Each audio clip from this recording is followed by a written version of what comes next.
परसों नहीं तो बरसों बचे हैं हमारे पास जीवन में, क्या रखा है। लेकिन ये जो वाचिक परंपरा की कविता है, ये जो श्रुति से वेदों से चली आती हुई परंपरा है, हिंदी में इस परंपरा को मैं कहूंगा कि पहले मुशायरे हुआ करते थे, नशिस्त होती थी, बैठकें होती थी, कवि सम्मेलन महावीर प्रसाद द्विवेदी के युग में शुरू हुए और हरिवंश राय बच्चन जी को इसे लोकप्रिय करने का बहुत बड़ा श्रेय है।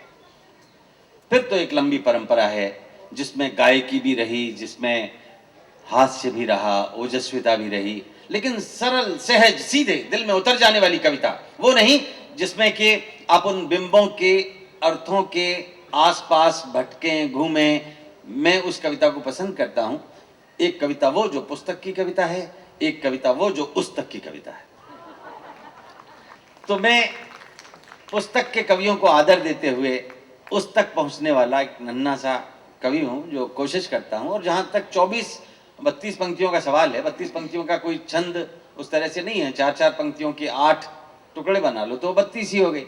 तो मैंने इस पूरे कॉलम में कोई बंधन अपने ऊपर नहीं रखा कि मैं छंदोबद्ध कविता लिखूंगा या उसमें मैं दोहा, चौपाई या रोला, उल्लाला, श्रद्धरा, इंद्र वज्रा, सवैया, इन छंदों का इस्तेमाल। मंदाक्रांता, ये बहुत अच्छा छंद है, बड़ा ही ऐसे चलता है। मत गयंद, अरे आपको तो बहुत अच्छा ज्ञान है। मत गयंद के भी अनेक भेद होते हैं और इन सारे छंदों में जिनमें छल छंद नहीं था उनको मैंने अपना लिया। आप तो खिली बत्ती सी के छंद सुनाए। कैसे पहला जो कॉलम था इसका, जो भास्कर के लिए मैंने लिखा, वो मैं आपको सुनाता हूँ। इनमें ऐसी कविताएं सुनाऊंगा जो मंच के लिए नहीं भी लिखी हैं, पढ़ने के लिए लिखी हैं।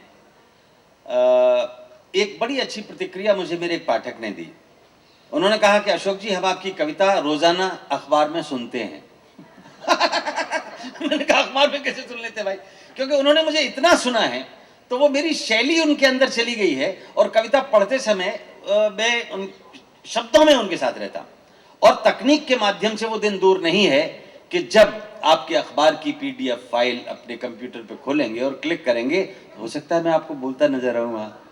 ये मैं एक नया विचार देके जा रहा हूं पूरे प्रकाशन जगत को और पत्रकारों को कि उस PDF को, क्योंकि अब ऐसा होने लगा है